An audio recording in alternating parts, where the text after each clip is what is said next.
Well, I know that our good friend Ed Slott will always say your number one priority in retirement should be to not become a burden on your children during your retirement years. And so this untapped assets here, and you just use the example of if it's used as a last resort, that means they've spent down all of their other assets that they had saved for retirement.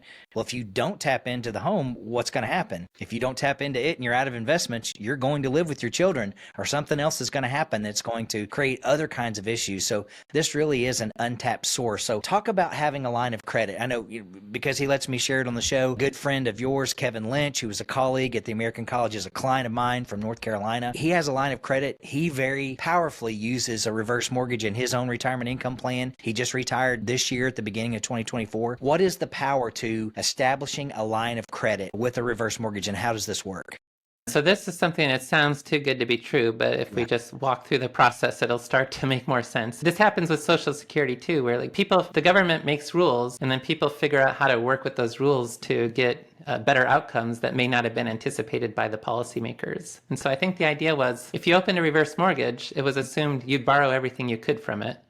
And so then you'd have a loan balance, and then your loan balance is going to grow over time. Well, the interesting trick that financial planners started to discover around the 2008, 2009, the research was published in this area in like 2011, 2012. Financial advisors figured out you do have to maintain, say, a $50, $100 loan balance to keep it open, but the rest could be in the line of credit. And the line of credit is growing at the same rate that the loan balance would be growing. Now, if you wait to open the reverse mortgage, you might be able to get access to more funds, because as you get older, you'll get a higher percentage that you can borrow.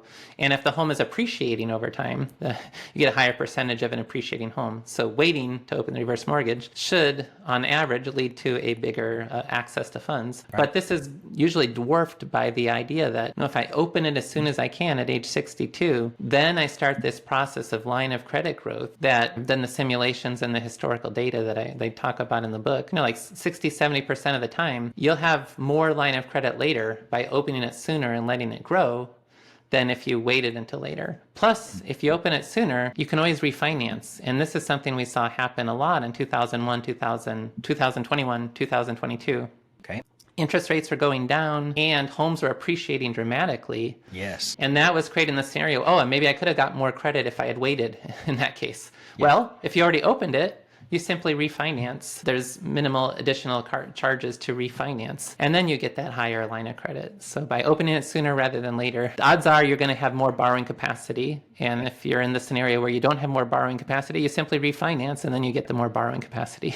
You can refinance in the future, but you can't go back in time to make a different decision. So you've got this access to this growing line of credit that can be a huge resource in retirement for so many different means. We've talked about spending from the portfolio just during market downturns, but there's many other possible ways you could think about using that growing line of credit to help manage retirement risk and to get those better financial planning outcomes. When you talk about tapping into this resource and you have income from the reverse mortgage, is it taxable or tax-free? Wade, I want to make sure they heard that. It's proceeds from a loan, so it's tax-free. You're spending your own equity. You're able to meet your spending needs without generating taxable income. So you're not messing with your adjusted gross income. You're not impacting Social Security, taxes, Medicare premium surcharges, or anything else. It's tax-free distributions from your asset base.